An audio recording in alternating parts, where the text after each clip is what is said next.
துணி சலவை செய்யும் சலவை தொழிலாளி ஒருவர் தன்னுடைய 3 கழுதைகளோடு ஒரு புதிய வாய்க்கால் பக்கம் போனார். முதுகில் இருந்த துணி மூட்டைகளை கீழே இறக்கினார். பின் அந்த கழுதைகள் வேறு எங்கும் சென்றுவிடக்கூடாது என்பதற்காக அவற்றை அருகிலுள்ள மரத்திலே கட்டி வைக்க நினைத்தார். அவரிடத்தில் 2 கயிர்கள்தான் இருந்தன.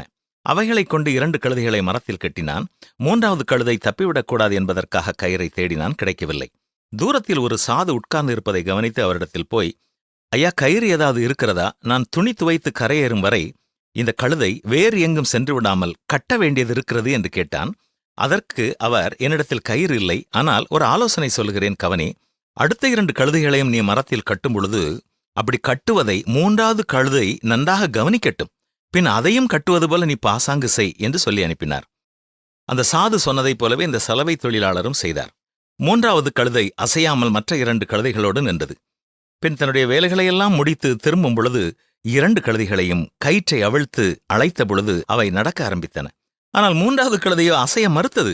மீண்டும் சாதுவிடம் சென்று ஆலோசனை கேட்டான். அப்பொழுது அவர் சொன்னார், மற்ற கழுதைகளை நீ அவிழ்த்தது போலவே இதன் கழுத்திலும் கயிறு இருப்பது போல நினைத்து அதை அவிழ்ப்பது போல நீ பாசாங்கு செய், அப்பொழுது உன்னோடு அது வந்துவிடும் என்றார். அவர் சொன்னது போலவே இவன் செய்ய உடனே அந்த 3வது கழுதையும் தான் கட்டவிழ்க்கப்பட்டது போல உற்சாகமாக அது நடக்கத் துவங்கியது.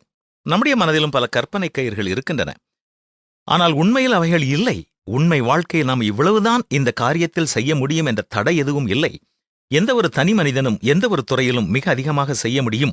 பல நேரங்களில் நமக்கு நாமே எல்லைக்கோடுகளை அமைத்துக் கொண்டு இவ்வளவுதான் நான் செல்ல முடியும் என்று நம்முடைய முயற்சிகளை நிறுத்திவிடுகிறோம். ஆனால் இன்றும் உலக அளவில் எல்லா துறைகளிலும் ஒவ்வொரு முறையும் பெரிய சாதனைகளை குறித்து கேள்விப்படுகிறோம்.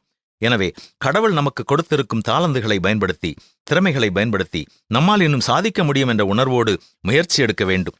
என்னை பலப்படுத்துகிற கிறிஸ்துவனாலே எல்லாவற்றையும் செய்ய எனக்கு பலன் உண்டு என்று பவுல் நினைத்ததால் பெரிய காரியங்களை அவர் சாதித்தார். நாமும் இன்று எதை குறித்தாவது சந்தேகத்தோடு இருப்போம் என்றால், கர்த்தரே என் துணை என்ற நம்பிக்கையோடும் மேலும் மேலும் முன்னேறி செல்வோமா?